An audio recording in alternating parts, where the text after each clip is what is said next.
Very good morning to everyone. Thank you for coming here this morning, and thank you to Anil, who's just stepped out, but well, he's still here.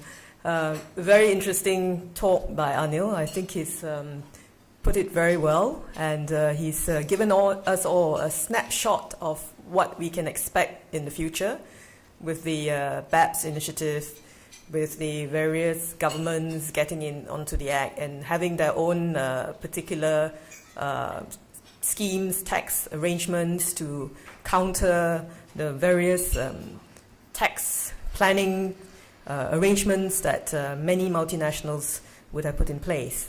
And I think that leads on very smoothly to my topic today.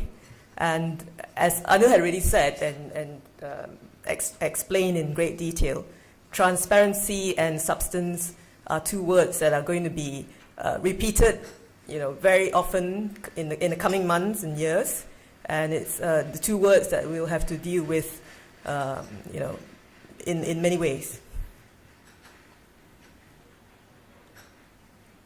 I think Anil had concentrated on 4 of the 15 action plans, and those are the ones that are particularly of concern in relation to multinationals and the arrangements they have in place. And even within those 4 action plans, one can see that we can't escape from coming back to these words again: transparency and substance. And how does that lead on to Labuan? And I will show you as we go through my presentation this morning.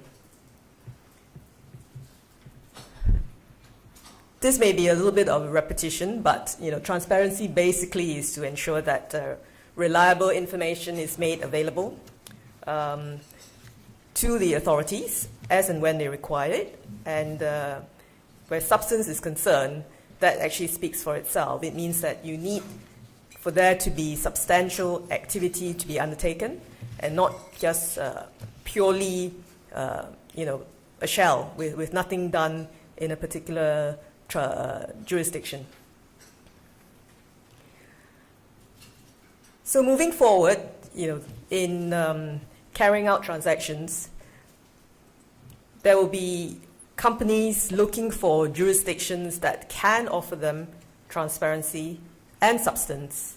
And I'm here to tell you all about Labuan and how Labuan has so much to offer, and how Labuan is able to also meet the challenges going forward in terms of requirement relating to transparency and substance.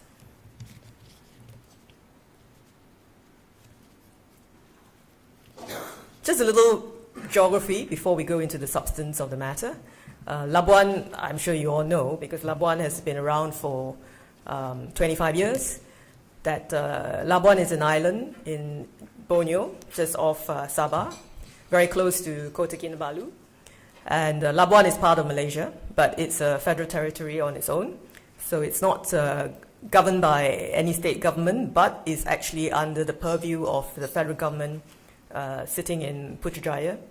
And although Labuan is part of Malaysia, it is very, very unique because it has its own sets of laws, starting from the set of laws that were introduced in 1990 and moving forward to further laws that came in the year 2010. And these laws only apply to Labuan, and which makes it unique and quite separate in how Labuan is then positioned as an international business and financial center.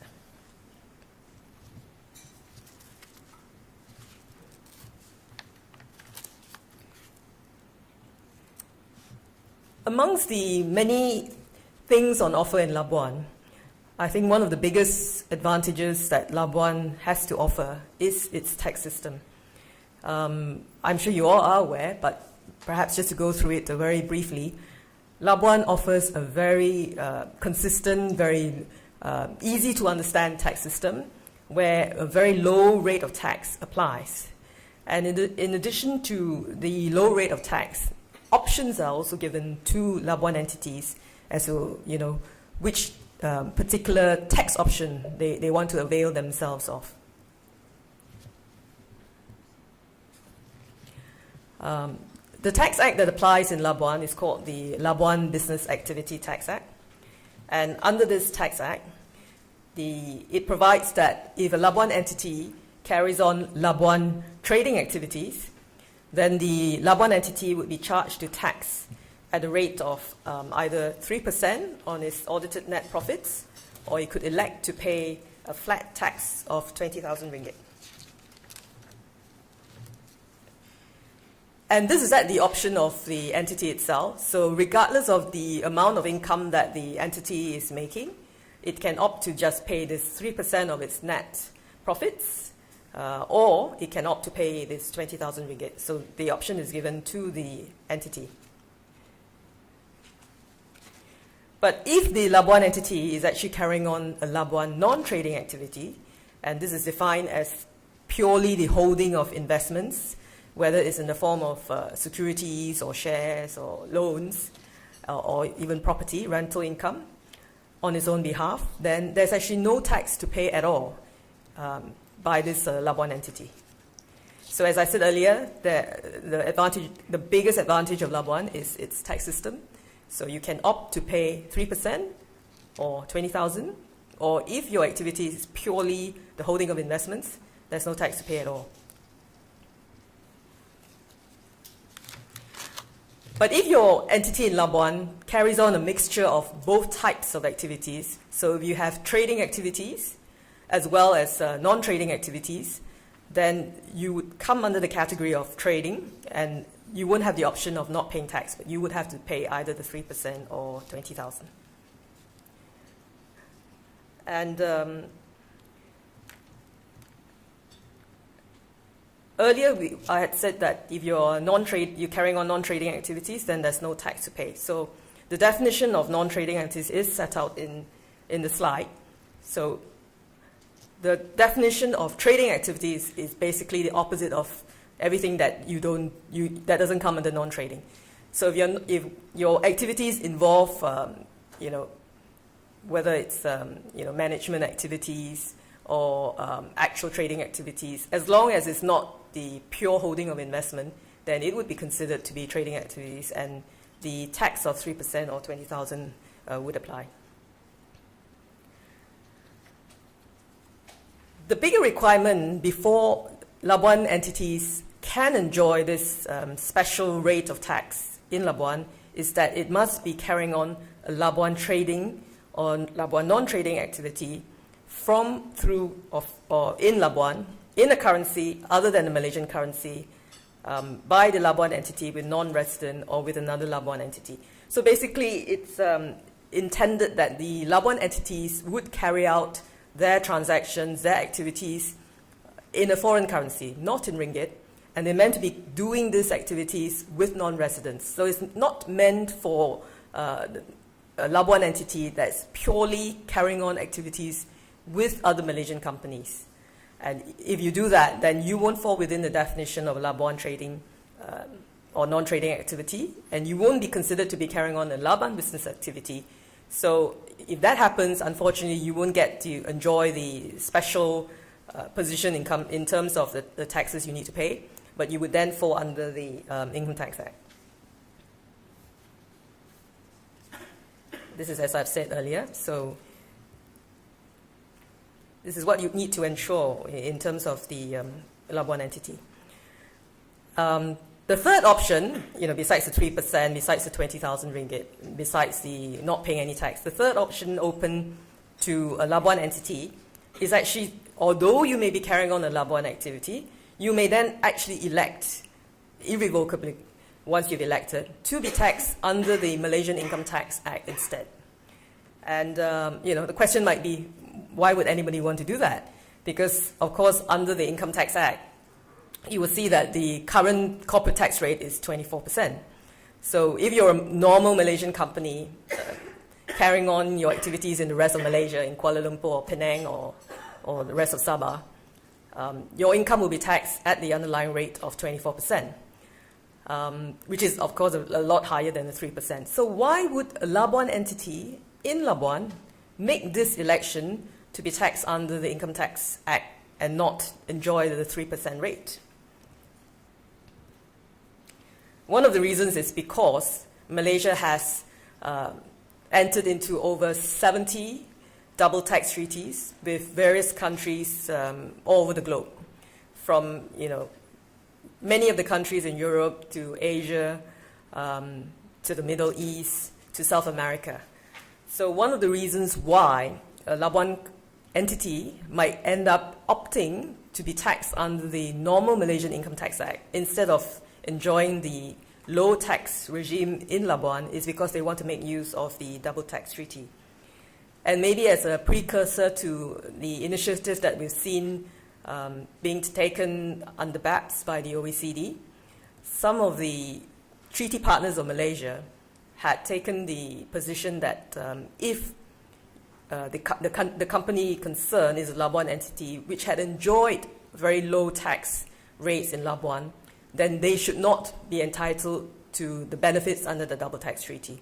So you can see that that was one of the first initiatives taken by governments even before a uniform initiative under the OECD, auspices of the OECD. So in order to enjoy certain tax benefits in the course of your trading activities with other countries that have a double tax treaty with Malaysia, there's this option of going for the normal tax under the Malaysian Income Tax Act, and that will enable you to still enjoy your treaty benefits. By way of example, some of the countries that we've entered into double tax treaties with who have excluded Labuan would be India, Indonesia, Netherlands, Spain, Japan. So depending on where the Labuan entity is carrying out its transactions into and with, there is this third option to allow the Labuan entity to choose. So as I said earlier, that is one of the biggest advantages and one of the very attractive features of Labuan. A Labuan entity has such a lot of options in terms of how they want to be taxed, depending on what activities they do and what suits them best.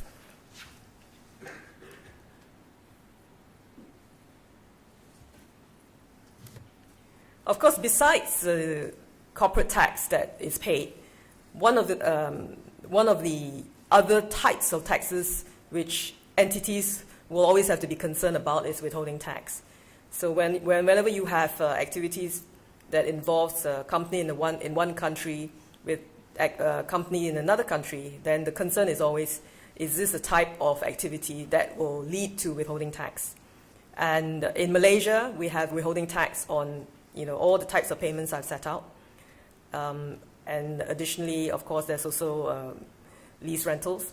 But if it's a Labuan company, and this Labuan company is making these payments to a non-resident, which would normally be subject to withholding tax in Malaysia, there is a specific exemption order that had been gazetted by the government. This one goes back to 2007. And pursuant to this exemption order, the Labuan company will not be required to withhold any tax at all in making the types of payments that I've listed down. And just like Hong Kong, we get the benefit of a very good system of laws introduced by the British. And one of the old archaic laws that has been inherited by Malaysia is a Stamp Duty Act, and which is based on the Stamp Duty Ordinance of the UK back in 1898. So if you have instruments, and stamp duty is a tax on instruments, so you have instruments in Malaysia for the transfer of property, the transfer of shares, there is a stamp duty to be paid. But again, if you're in Labuan, as a special incentive and concession to Labuan entities, a stamp duty exemption has been gazetted by the government, whereby all instruments relating to the transfer of shares in the Labuan entity and all instruments executed by the Labuan entity, if it's in connection with the Labuan business activity, there will be no stamp duty to pay. And the stamp duty savings is actually quite considerable, because if you're talking about the stamp duty on property, it goes up from 1% to 3%, depending on the amount involved. And we were talking about the transfer of shares. The stamp duty that applies in the rest of Malaysia would be 0.3%.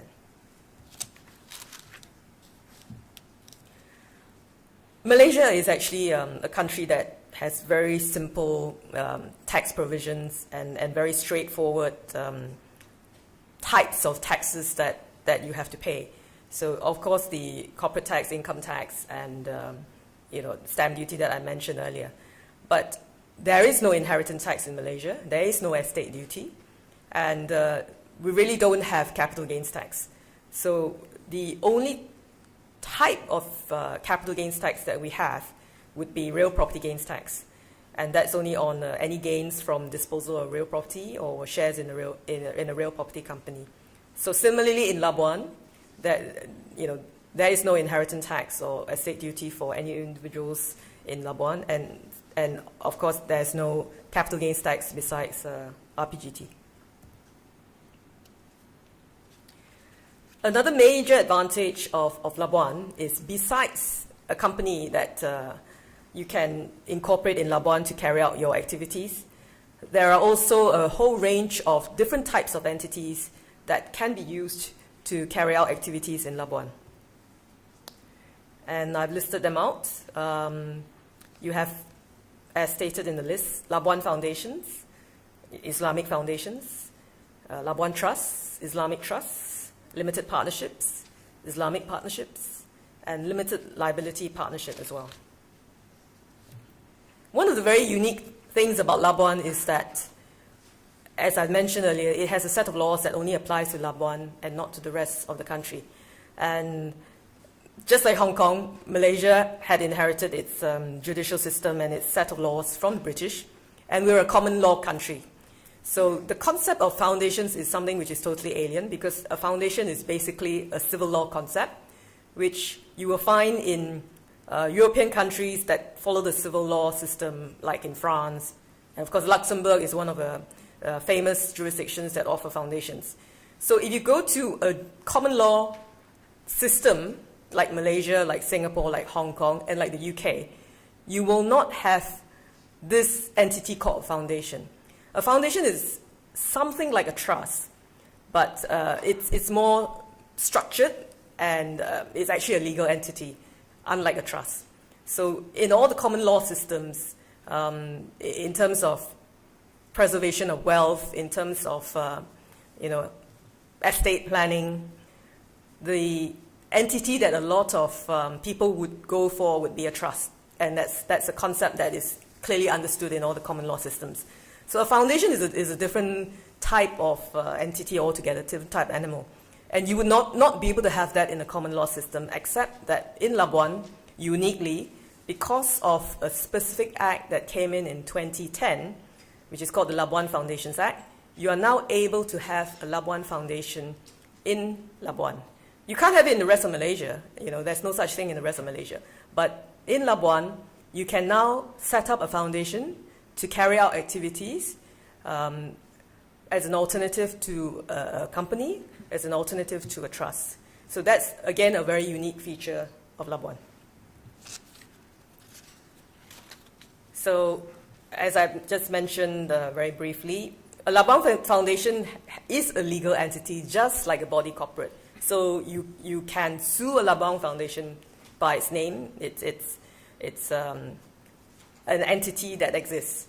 Whereas, of course, in the case of a trust, there is no legal entity in a trust. So if you need to sue a trust, you need to take any action against a trust, you have to sue the trustees on behalf of the trust. But the Labuan Foundation is like a company. So which is why when you have companies coming in or investors coming in from civil law countries, they would prefer a foundation because it's something they're familiar with. And it's something tangible. It's a company. It's like a company. It's a body corporate. So not only is Labuan, a jurisdiction that offers so much to the entities that are trying to establish themselves in Labuan in terms of the low tax regime, the different options available in terms of how they want to be taxed. Even individuals who come and work in Labuan have tax incentives in their favor. So you have full exemption from income tax on director's fees received by a non-Malaysian citizen if you're a director of a Labuan entity. And If you're a non-Malaysian citizen, then 50% of your gross income from employment in a managerial capacity is again exempted from tax. And then your allowances, in the case of Malaysian citizens, when you work in Labuan with a Labuan entity, would also then be exempted from tax. So another reason why Labuan has so much to offer, because if you need to attract individuals to come and work in whatever entity you set up in Labuan, you can offer to them a very attractive package which includes all these tax incentives, which makes Labuan ideal. Location-wise, Labuan, where it's situated, is very handily located. It's close to all the major economies in Asia. You have direct flights every day from KK to Labuan, so you have easy access into Labuan. And of course, where it's located as well, Malaysia, of course, is part of ASEAN, where you have a combined population of more than 600 million, which is the world's third largest market. So it's a happening place. It's a place to be, Asia. And besides its location, it's got all these other tax incentives and to promote it and to make it a very good option as somewhere to place your entity. Time zone. Labuan, of course, shares the same time zone with Hong Kong, and it's only a 1 hour difference, 2 hour difference with the major trading cities of the world. So very easy to communicate. No necessity to stay up to the middle of the night to carry out trades. To be in touch with colleagues from other parts of the world. So time zone-wise, Labuan is very favorable. Infrastructure, very robust network of banks. And another incentive or plus point for Labuan as well is the fact that as part of Malaysia, it's got very strong options in terms of banking products, because besides the conventional banking products, it's got Islamic banking products, which is now taking on and taking off very much in the rest of the world. And Malaysia has always been at the forefront as a country that was promoting Islamic products, the sukuk.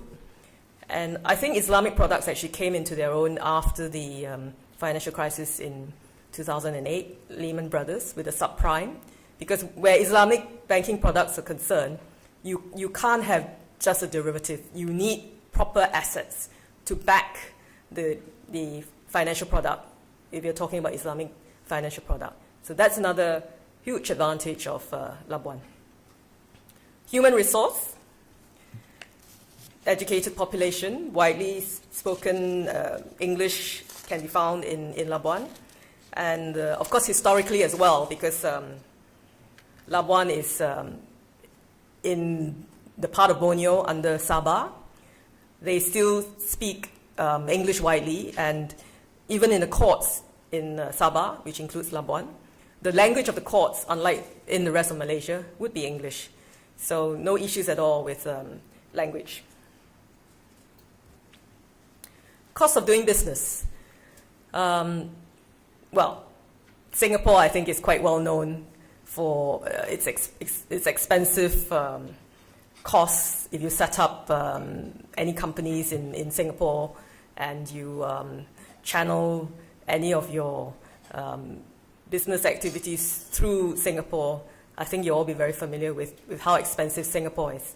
In comparison, Malaysia is a lot cheaper, and fortunately or unfortunately, with the dropping of oil prices, the Malaysian ringgit has also been hit.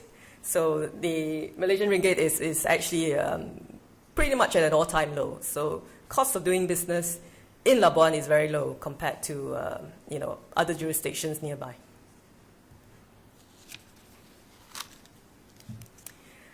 And going back to our two keywords, substance and transparency, substance in Labuan can be easily satisfied because of all the different issues that I've talked about. Costs. because it's cheap, it's easy to actually set up a physical office. Because of the tax incentives for individuals, it's easy to populate this office with employees, and it's easy to actually satisfy the requirements of substance by having a physical office in Labuan, where it can be done at a very low cost, where the jurisdiction is very easy in terms of the language, connection, time zone, and of course the biggest option of all, the very attractive tax regime that's in place in Labuan.